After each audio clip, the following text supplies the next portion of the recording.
Parole de Dieu quotidienne. L'essence de Dieu elle-même exerce l'autorité, mais il est capable de se soumettre pleinement à l'autorité qui vient de lui. Que ce soit l'œuvre de l'esprit ou l'œuvre de la chair, il n'y a pas d'interférence entre les deux. L'Esprit de Dieu a l'autorité sur toute la création. La chair, avec l'essence de Dieu, est également soumise à l'autorité. Mais Dieu, dans la chair, peut faire toute l'œuvre qui obéit à la volonté du Père céleste. Cela ne peut pas être réalisé ou conçu par un homme. Dieu lui-même est l'autorité, mais sa chair peut se soumettre à son autorité. Tel est le sens profond des mots. Christ obéit à la volonté de Dieu le Père. Dieu est un esprit et peut accomplir le travail de salut, de même que Dieu peut devenir homme.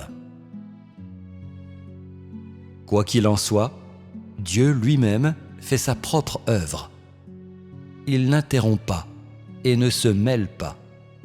Il accomplit encore moins une œuvre mutuellement contradictoire, car l'essence de l'œuvre accomplie par l'esprit et la chair est la même. Que ce soit l'esprit ou la chair, les deux travaillent à satisfaire une même volonté et à gérer la même œuvre. Bien que l'esprit et la chair aient deux qualités disparates, leurs essences sont les mêmes. Les deux ont l'essence de Dieu lui-même et l'identité de Dieu lui-même.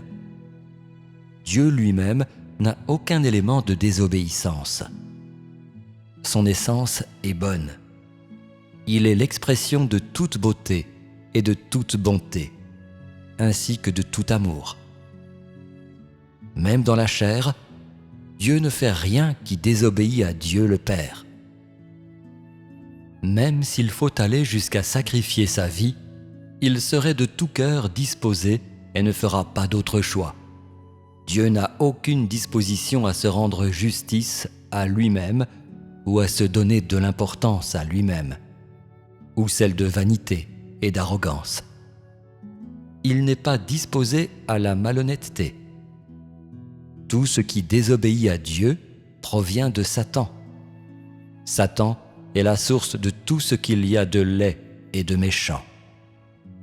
La raison pour laquelle l'homme a des qualités semblables à celles de Satan tient au fait que l'homme a été corrompu et moulé par Satan. Le Christ n'a pas été corrompu par Satan.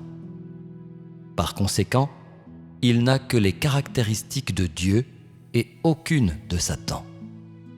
Que le travail soit ardu ou que la chair soit faible, Dieu, pendant qu'il vit dans la chair, ne fera jamais rien qui interrompe l'œuvre de Dieu lui-même.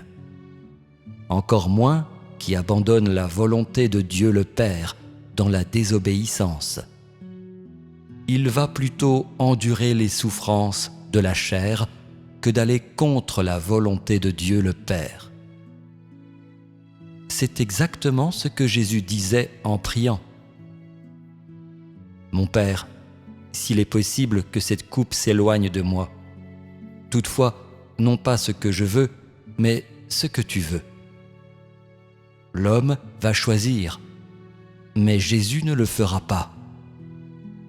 Bien qu'il ait l'identité de Dieu lui-même, il cherche toujours la volonté de Dieu le Père et accomplit ce qui lui a été confié comme mission par Dieu le Père, dans la perspective de la chair. Ceci est quelque chose d'inaccessible à l'homme. Ce qui vient de Satan ne peut pas avoir l'essence de Dieu, mais seulement ce qui désobéit et résiste à Dieu. Il ne peut pas obéir totalement à Dieu, encore être disposé à faire selon la volonté de Dieu. Tout homme, en dehors du Christ, peut faire ce qui résiste à Dieu, et pas un seul peut directement effectuer l'œuvre confiée par Dieu. Pas un seul n'est en mesure de considérer la gestion de Dieu comme son propre devoir à remplir. Se soumettre à la volonté de Dieu le Père est l'essence du Christ.